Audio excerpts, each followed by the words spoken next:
Indonesia, my name is Amal.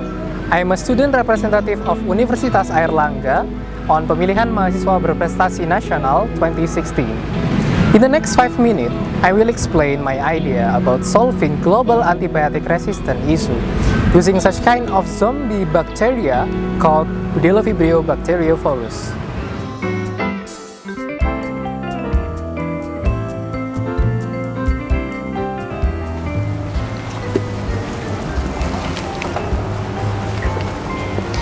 The human race has always been at war with bacteria, but the development of antibiotic in 1930s and 40s gave us the upper hand over the germs killing us.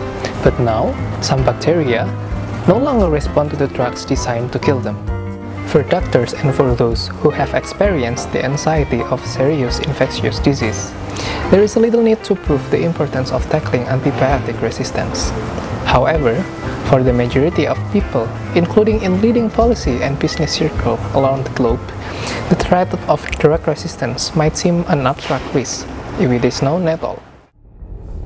In the United States, antibiotic resistance infection cause an estimated 23,000 deaths and nearly 2 million illnesses each year. If this problem continues to rise until 2050, it would lead to 10 million deaths each year and reduction of 3.5% in gross domestic product, which costs up to $100 trillion. For now, Indonesia hasn't had these kinds of surveillance data yet, but considering the healthcare situation in tropical climate, this threat seems to be more serious to the overburdened healthcare system. Now, the question is, why this is happening? Some doctors handed out the antibiotic like candy because it's a quick fix or because patient insists on it. It is prescribed without any medical necessity and benefit.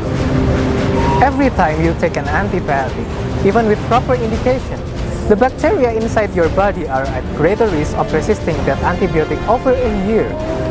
Another cause is the patient are not finishing their antibiotic. This allows any remaining bacteria to survive, adapt, and becoming a superbug, then multiply, spread, and can be treated. In fact, 70% of antibiotic use is on animal farming. Antibiotic allows farmers to pack livestock together in ways that would otherwise spread illness like a wildfire. Because of antibiotic, animals don't get sick, so they will get bigger, which is mean producing more meat, and unfortunately, people have to eat that contaminated meat. Among all of the bacterial resistance problems, gram-negative pathogens are particularly worrisome because they are becoming resistant to nearly all drugs that would be considered for treatment. But now, scientists have found an answer for this catastrophic threat using a bacteria called bdellovibrio bacteriovorus. It is a small, highly motile gram-negative bacterium that preys other gram-negative bacteria, so that the scientists call it as cannibal or zombie. This bacteria sends its prey and swims rapidly towards it, and then rotating like a corkscrew and burrowing itself inside. Bdellovibrio starts to feast on the body of its prey. As it feeds, it grows and divides into a lot of smaller bdellovibrios, which burst out of the cell and start their search for their own bacterial prey.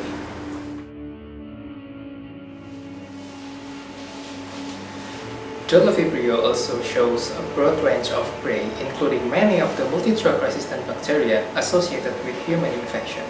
Besides, the zombie cannot infect the human cells, so this characteristic would allow us to use the zombie as a promising and safe living antibiotic in the future. Using the living organism as a drug materials also give a huge benefit because it can reproduce itself for infinite number, so it will reduce the cost. But for reaching the therapeutic aim, bdellovibrio requires some important adjustment. 1. Any foreign substance that enters the human body, including bdellovibrio, can elicit strong and harming immune response.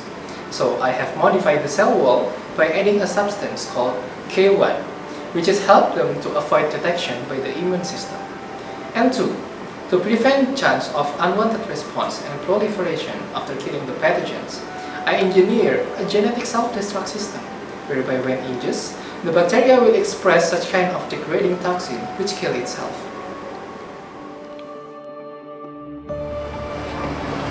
It will take leaders across sectors working together and making investment to protect patients and combat what is likely one of the most important infection threats of our time.